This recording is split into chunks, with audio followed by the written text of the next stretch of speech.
Hey, it's me, Michelangelo, the Ninja Turtle.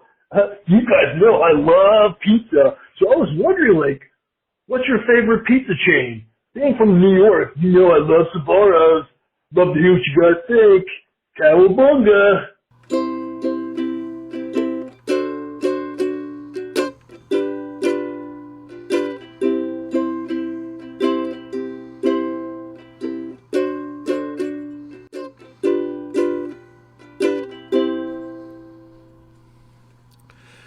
Everybody loves pizza. Bread, cheese, sauce, and your mix of toppings.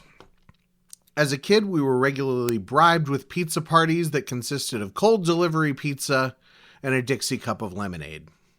One of my core memories in middle school involved ordering pizza on a Friday night from Domino's because they didn't have a delivery fee. And of course, I'm from Columbus, Ohio, so we'd have one night for pizza and another night for Donato's Pizza every week. In college and into adulthood, I started trying different independent places. Catfish Biff's, Hound Dogs, Tommy's, and Adriatico's. I had slices in New York, Los Angeles, and every city that I traveled to. Not that I've really traveled that much. Still, the best pizza I ever had was Memorial Day weekend 2003. I remember the year because my family was using plane tickets that we'd gotten refunded after planning a trip to New York the weekend the war in Iraq started. But this pizza wasn't from New York. It was from Pizzeria Due in Chicago. It's always been odd to me how everyone has an opinion about how pizza should be. And by everyone, I mostly mean people from New York. I love a Chicago-style deep dish, a tavern-cut thin crust from down the street, a giant folded slice of New York pizza, or anything authentic or inauthentic. Anything but that Appalachian pizza where they put the cold cheese on top. That's my wife's favorite kind. Anyway, welcome to Hold the Mustard. Today we're talking about pizza with Greg Shaw, a friend of mine who's going to share some tips about making pizza at home. Hey everyone, I'm here with Mr. Greg Shaw. How's it going, Kendall? It's and everybody else? It's going well. We are here to talk about pizza. You on the Slack channel that I'm on, that we're both on, you like to post pictures of pizza that you make, and I've failed pretty miserably every time I tried to make pizza, so I figured you could come on and give some advice. So first of all, let's just get through the required pizza discussion topics. Okay. So what is your favorite pizza chain? Oh, favorite pizza chain. I wasn't expecting that. I am a sucker for Domino's every once in a while. Okay. And pizza purists will argue with you that Domino's is crap. And they're not wrong, but sometimes you get a craving for Domino's, right? Oh, yeah. Like if Domino's is going to scratch the itch that I have, I'm going to order Domino's. Right. So I would say if I had to pick a chain, it's probably Domino's. Okay. Do you have strong opinions on pineapple on pizza? I don't. I try not to gatekeep pizza toppings because I feel like everybody is entitled to their own pizza topping beliefs. I have tried it. I will from time to time. I guess I won't order it, but if somebody else orders it, then I'm not opposed to having a slice of it. I think, salty sweet. It's not a bad combination in most things. Yeah. No, I don't have any strong opinions against it. Yeah.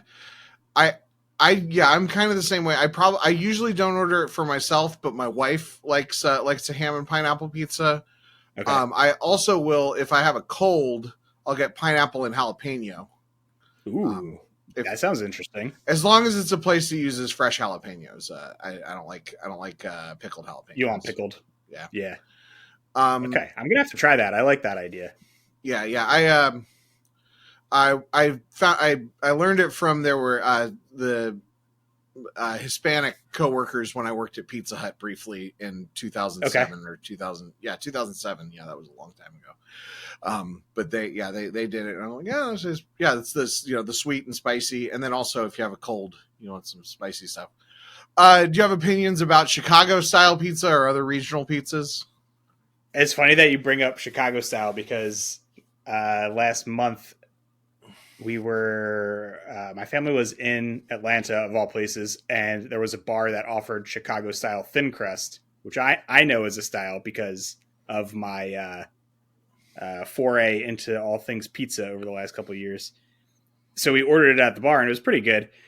Chicago thin crust is like cracker thin crust. Mm-hmm. And it's usually cut like, a square cut, like bar style cut. And so I brought that up and mentioned it to a couple of other people, and they were like, isn't Chicago, don't they do deep dish? Isn't that kind of the opposite of Chicago style?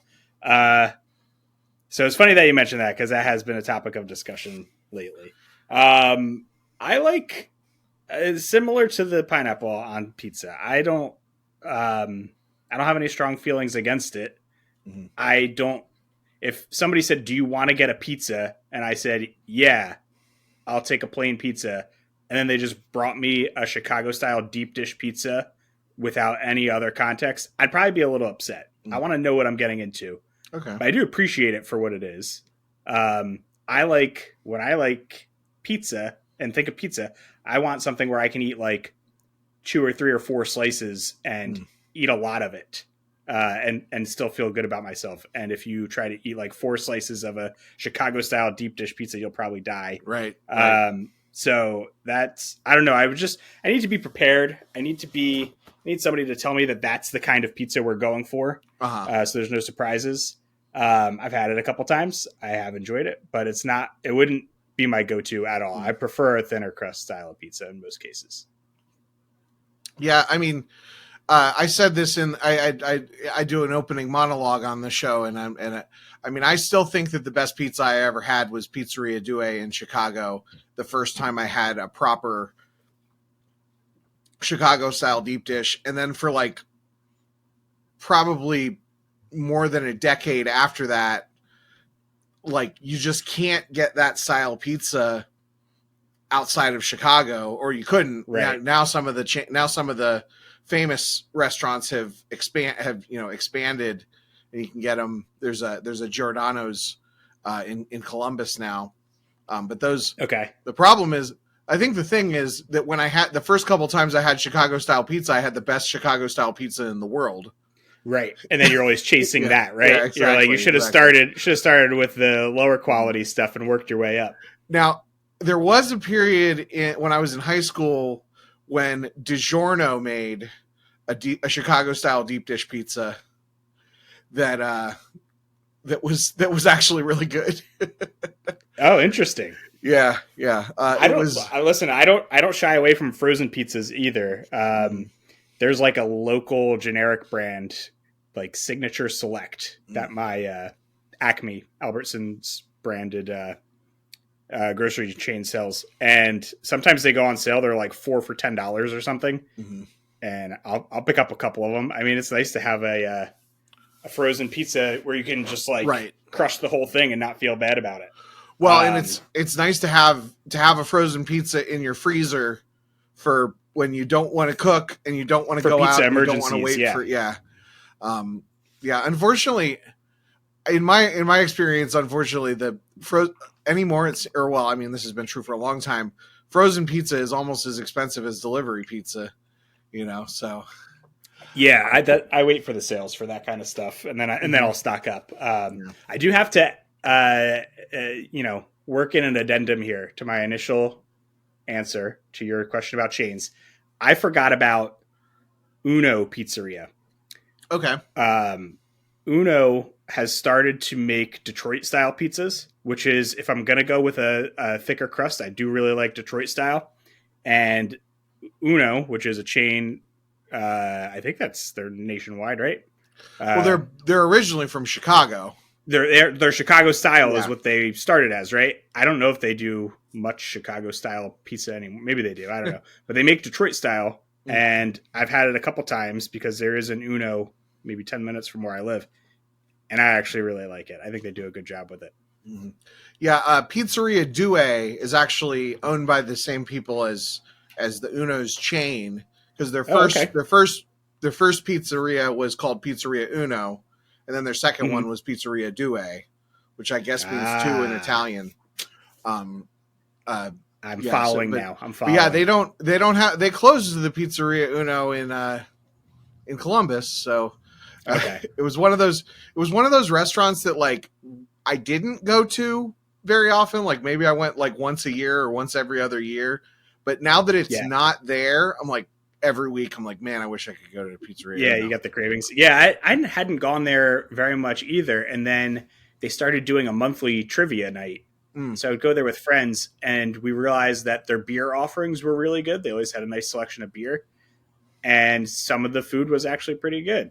So for a chain, and I do still make it back there once every couple of months. They do actually have a really good Black Friday where they'll do like a tap takeover with different breweries. Cool. So I've been there a couple times. I like their Detroit style pizza. Got to give them a shout out. My sister recently moved to Detroit, or in the last couple of years, and my parents sent me a text message. They're like, "We got real Detroit style pizza," and they sent me a picture of a Jets box. Oh, I saw a Jets. Where did I see a Jets? Wasn't that at the convention center? Yeah. Okay. Yeah, I remember seeing that, and I remember hearing some jokes from the locals about Jets. Jets is a chain that's not authentic Detroit style, right? Well, I think it is technically. I mean, it is technically. Authentic. I mean, it's a thick, it's a thick crust, and it's got it's the squares, and I don't know. Yeah. I mean, I think, it's probably authentic in the way that if I were to get a Domino's, Brooklyn style pizza, I could consider that authentic Brooklyn style pizza. It's hard. Stuff like, and I don't even know how authentic, like how real Detroit style is as far as a pizza. Like I had never heard of it until a few years ago, but I don't know. So have you tried it yet? I mean, I've had a frozen pizza that said it was Detroit style, certainly, and I've had Jets. I haven't been up to. You should. I think you should. Detroit. You should add that to your list of things to accomplish. Is having a real Detroit style. That I shouldn't really talk too much. I haven't had an actual authentic Detroit style pizza from Detroit, but there are a couple places locally that make really good ones, and it quickly became one of my favorite styles of pizza, even though I usually lean towards the thin crust style.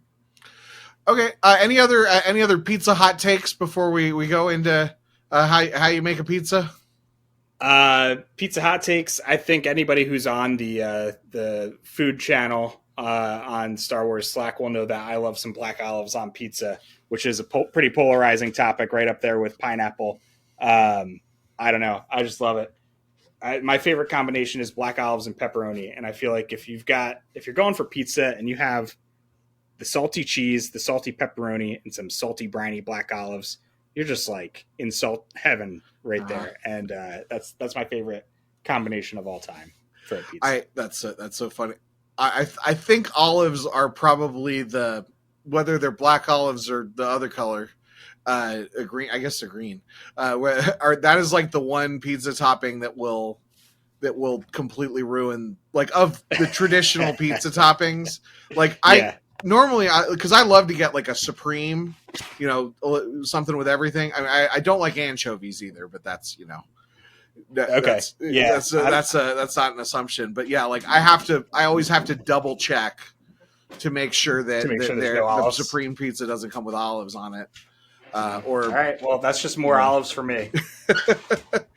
but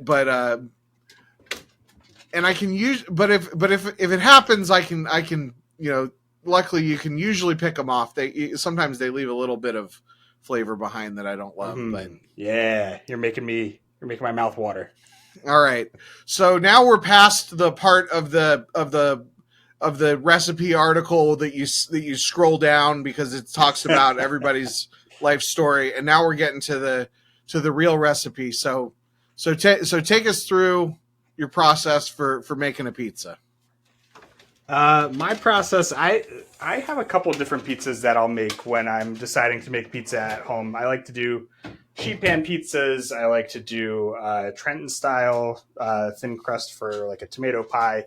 I have a recipe for 1 hour pizza. So I don't know. I have a lot of different recipes, but they basically, most of them come down to the same thing, which is me deciding I want to make some pizza. So either the morning of or the night before, I'll get out my stand mixer, pull up a recipe, and mix some flour and some water and whatever else, salt, yeast, maybe a little bit of sugar, and then leave the dough to ferment overnight in the fridge and get a little bit of rise, get the yeast going, and the next day or that evening, whatever, is pizza night. So I don't have a set recipe that I follow necessarily. It's usually what type of pizza am I in the mood for. Some of them I like to make further in advance to get a better flavor to the dough. But yeah, I've got, I don't know, maybe 4 different recipes that I'll go to. Okay. Something in that ballpark. So take us through one of them. What's the rest of the? So you make the dough in advance. The dough? Yeah. What happens next? Along with the dough process, you're usually doing a little bit of folding. Get some good strength and some proteins building up strength inside the dough, so that way you get a good chew to it. Then I'll usually go with black olives and pepperoni, but sometimes we'll keep it plain. Sometimes we'll do just pepperoni. I usually make my own sauce too. I got 2 different sauce recipes, depends on the style of pizza, but usually it's either uncooked or very lightly cooked tomato sauce, or for certain pizzas I'll go with a pretty thick sauce that's been cooked down, and it's a little thicker, a little chunkier. So I'll use that one for like a Detroit style pizza, for a Trenton style tomato pie. I use that one for sheet pan pizza, like I made the other day. That's like a more concentrated, heavier sauce. Okay. Whereas the other one, if I'm just making like maybe a New York style pizza, it's usually a little bit looser, not as cooked down, a little more watery when you're making the sauce. And then that one, they still have a good flavor, but it's not as concentrated as a cooked down sauce. Mm-hmm. Okay. And then we go cheese. I usually go, I don't have a whole lot of options at my grocer for a full fat mozzarella, but that's usually what I look for. Full fat mozzarella. I shred it myself. I would say I go not into extra cheese territory, but I don't shy away from using some cheese. And then I usually do toppings on top, because I know some people will do toppings and then cheese. I do the toppings on top because I like my toppings to get a little bit of crispness from the direct heat on them. So, if you're going pepperonis, I like my pepperonis crisping up, starting to cup up a little bit, little pools of pepperoni grease inside them. I like that. That's that's the sweet spot for me. Okay. Are you? One of the things that happens when I try to make pizza, and I do. I'm sure I do everything wrong. We won't go into that, but one of the struggles that I have, and not even just when I'm making it at home, but like when if I go to the wrong restaurant, is I come out with it comes out with like a bland flavor, because it's literally just the bread, the sauce, the and then the toppings. Do you do any additional seasoning, or is the flavor coming from the sauce? I would say, one of the things I've learned in general, cooking more and more at home, is that you have to, you want to season what you're cooking every step of the way, and you also want to taste every step of the way. Now, I'm not going to taste raw dough. I feel like the dough, if you add a little bit of salt at the beginning, your dough is going to end up being, pretty tasty. That's usually more about the texture anyway, in my opinion. But the sauce, absolutely. I'm always like, starting low with the salt, because you can always add more salt. You can't take salt out, but I'll salt a couple different steps of the sauce making process, a little bit at the beginning, a little bit, maybe a little bit in the middle, and definitely some at the end when I'm tasting it to see if it's seasoned properly. Usually for my sauces, I do salt, some black pepper, oregano, maybe some fresh basil if I have it. That's about it. I don't put too much more. Oh, maybe some like red pepper flakes or something to give it a little bit of heat. Mm-hmm. But that's it. I don't go any more than that. The key thing for me though is the salt. You want the right level of saltiness to your sauce. Otherwise, like you said, it probably is going to taste bland. Like you don't want it just tasting like a wet tomato sitting on your dough. You want to have a little bit of flavor to it. So that's, to me, the sauce is the thing that you have to really pay attention to. Everything else, like the cheese, cheese is going to taste like cheese. You could add, I think a pro move is to add a light sprinkle of salt after you cheese the pizza. Okay. What else? Yeah, I don't know. I would pay attention to the salt level of your sauce. I think that's probably key to making sure you get a good flavor out of a pizza. I think another key thing is getting your oven hot enough. So I use a pizza steel. I used to have a pizza stone, and I felt like it wasn't that good. Well, I didn't know it was the stone at first. When I first started making pizzas at home, I would use this pizza stone that was, I don't know, I got it from my parents, and they probably got it maybe 20 years ago or something. So it was old. I don't know how well it was made. And I just couldn't get good pizza to come out of my oven.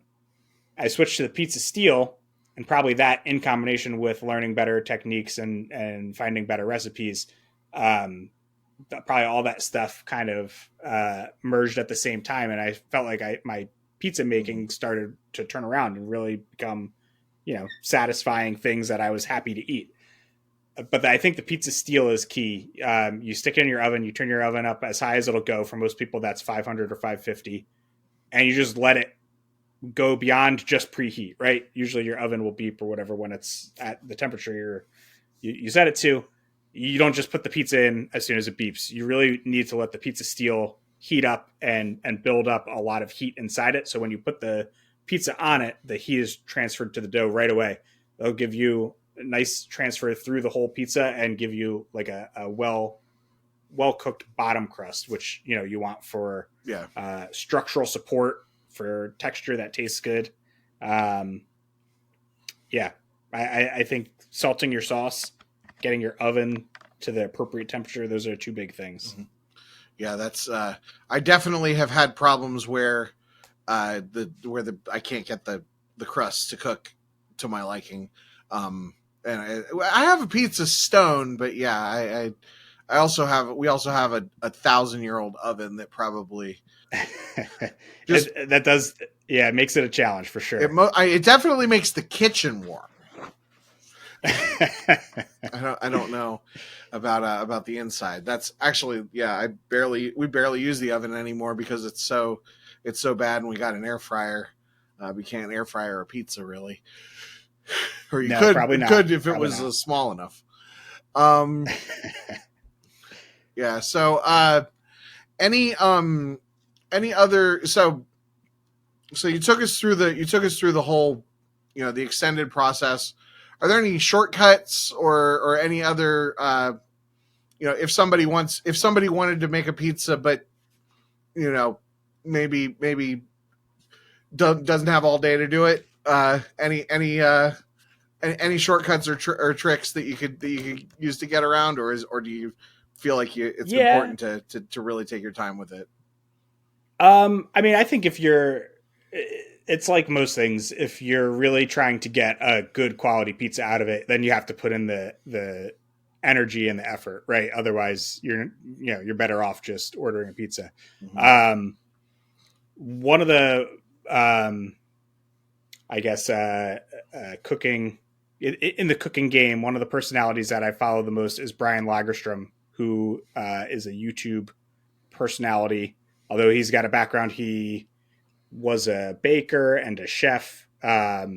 and so he's got a lot of experience that he's building on. But that's where I get most of my pizza recipes from, Brian Lagerstrom on YouTube. He has one recipe that really, a couple of years ago, is like what got me started in eventually making my own dough. He has a 1 hour pizza recipe. So if you want to be eating a homemade pizza within 1 hour, you can use this recipe. I would recommend it. What it uses to kickstart the yeast, the yeast growing and giving you a good edible piece of dough is that it uses like half a bottle of beer. Okay. So you mix that in along with your dough, and it gives you like a kind of a jump start to the fermentation process. And I've really found that recipe to be accessible. It was easy. A lot of times when I'm cooking at home, I'm kind of doing things spontaneously. Mm-hmm. A mood will strike. I decide that I want to eat something in particular, and that's what I'll try and cook, even if it means running out to the grocery and picking up some stuff before I start cooking. But the idea of just going from nothing to a handmade pizza in 1 hour, I was like, okay, well, that sounds too good to be true. I tried it a couple times, and I was like, okay, this is actually pretty good, especially for somebody like me, pretty amateur cook, have some experience cooking, but I hadn't really had a lot of baking experience at that point. So I would cheat a little bit in that I would get store-bought doughs, either like something pre-formed and par-baked, or a dough that I would just pick up from the store and it was already mixed. It was ready to roll out and bake with. So those were the shortcuts that I would use. But I never really enjoyed the quality of pizza that came out by using those shortcuts. And then when I tried this 1 hour recipe, I was really blown away. I was like, okay, this is the start to, this is the gateway for me making my own dough from here on out. Cool. All right. So I'm going to take you through you've listened to my Star Wars interviews where I have a Pivo questionnaire. I have a food related Pivo questionnaire that I'm going to take you through, and we'll see where it goes. Let's do it. What is your favorite food? Cheesesteak. What is your least favorite food? I don't know if I have a least favorite food. I guess I don't really like the idea of eating octopus. I feel like I don't want to eat an animal that is potentially smarter than I am. Okay. What's an ingredient that you love to cook with?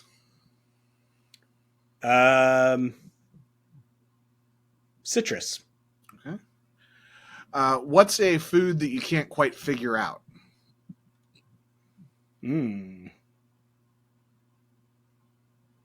As in making, or do I have to interpret this? Do I have to figure out how to interpret this? My intention for this one is in the context of cooking, like something that you've tried to cook that you haven't been able to pull off. One that was a white whale for me until recently was this Basque cheesecake, which is like a crustless cheesecake. You just combine everything and then bake it, and then the outside that takes on the most heat becomes the crust. And I had a really, really bad attempt with it not too long ago, maybe like 2 or 3 years ago. And I was very intimidated to try it again. And then for the Super Bowl this year, I ended up making it. It came out really good. So for a while it was cheesecake. I can't say that I've conquered that one yet, because I've only had one successful result, but it might be cheesecake. Yeah. You just triggered a memory for me.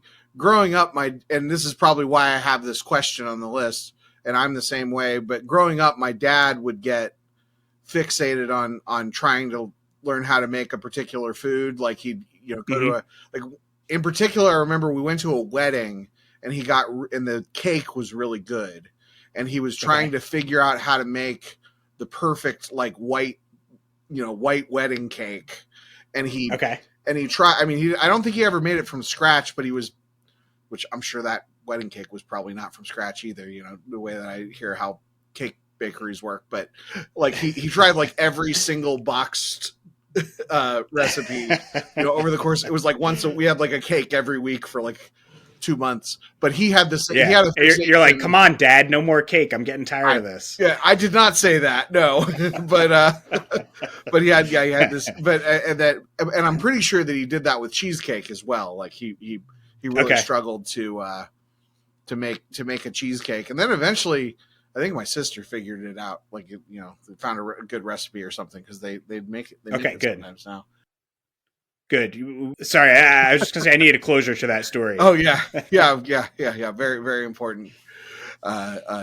What's your go-to word, curse word when you make a mistake in the kitchen? That's tough because now I have a 5-year-old around. So I try not to. If I had to, I don't know. I'll drop a shit if I have to. Things aren't going well, or you put in twice the measurement of something, you ruined whatever recipe you're working on. That's an aw shit moment. My dad always makes fun of me because when I was like in like 5th grade or something, I was making myself oatmeal, and it said 2/3 cup water, and I thought it said 2 to 3 cups water. Those are probably some soggy oats. Yeah. Well, and then I like overcorrected. Like it was a mess. What's a dish that you love when others make it for you?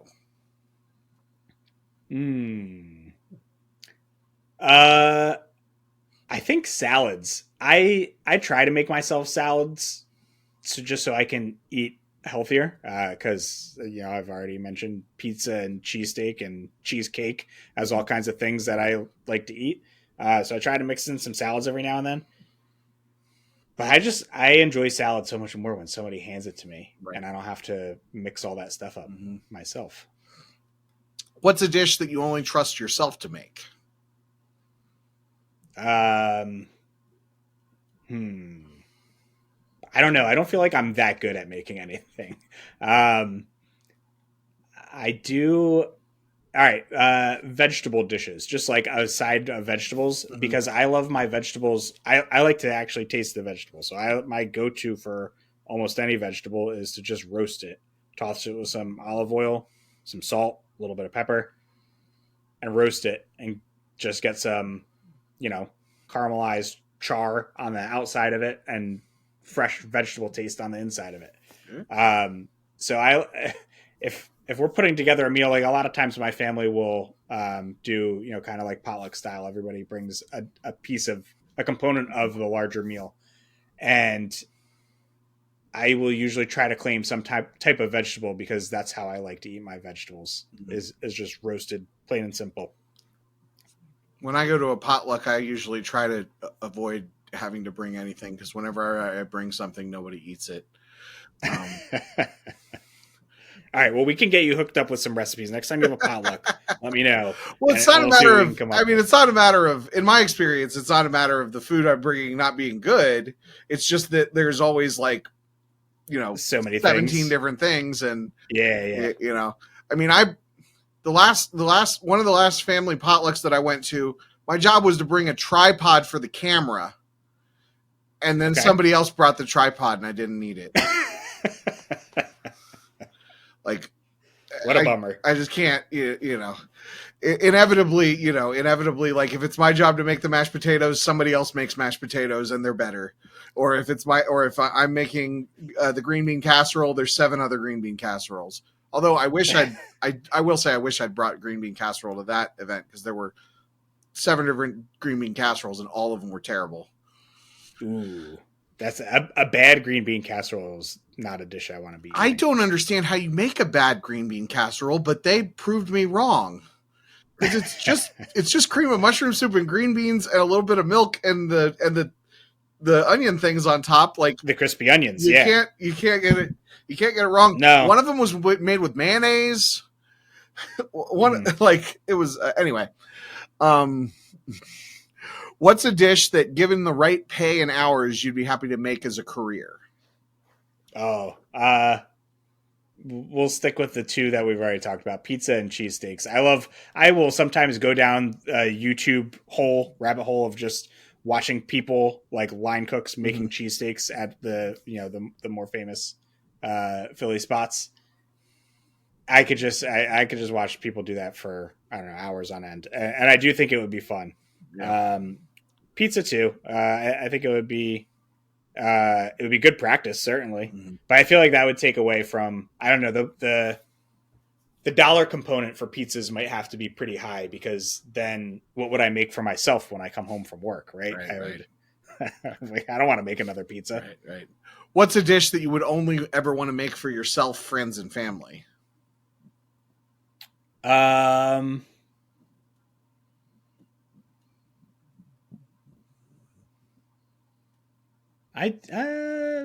steak on the grill. I don't know. I think there's something nice about getting everybody together and cooking a steak out on the grill, like the social aspect of it. Yeah, we'll go with that. Yeah, I was talking to my wife because we were frustrated we tried to make hamburgers on the grill the other day, and as always they didn't come out very good. That's my what food I can't quite get right is hamburgers. Burgers. Okay. Yeah. They just, this is a lot of, it's a whole thing, but I was like, so what, I was like trying to think like what food can I actually cook that is comparable to like like what you would get at a restaurant, and I can make a passable steak. I've seen your pictures of steak. Sometimes I'm like, man, I should make steak tomorrow. The nice thing about steak is it's one of the only like from scratch foods that, like, if you buy a good enough one, it's, as long as you don't, burn it or like have it be frozen in the middle or something, it's going to come out pretty good. It's going to be good. Even if you don't season it very well, like the actual flavor of the steak, comes together. All right. And finally, if time, money, and geography didn't matter, what would you have for dinner tonight? All right. There's a place in Philly that I've been dying to try, and I just don't get into Philly often enough. Hold on. I want to get the name right. It's called Little Sicily Pizza 2. I don't know if there's a Little Sicily Pizza 1 or what's going on with it, but it's in Philly. It is a pizza and cheesesteak spot, but the twist is that it is there's like a side menu that incorporates all kinds of Indian ingredients. Okay. So you can get a spicy Indian flavored cheesesteak or chicken cheesesteak, or they also have spicy Indian pizza, which I've got it up here. It's onion, jalapeno, cilantro, and then you either get spicy chicken or spicy paneer. Interesting. They also have masala seasoned fries. So I've heard of this place recently. I've seen pictures of it. It looks amazing. I just haven't been able to get into Philly. But if I could be eating anything right now tonight, it would be this spicy, probably one of everything off their menu. Spicy Indian cheesesteak, some spicy chicken Indian pizza, and some masala seasoned fries. All right. And then I'd go sleep for like 12 hours. Yeah, I should add calories to that caveat. Well, thanks a lot. Thanks a lot for coming on, Greg. We'll have the I'll get that 1 hour pizza recipe and put it in the show notes. I will. Yeah, I'd be happy to send it to you. I'll grab the link right now. This was fun. Thanks for doing this. Thanks Kendall. a lot.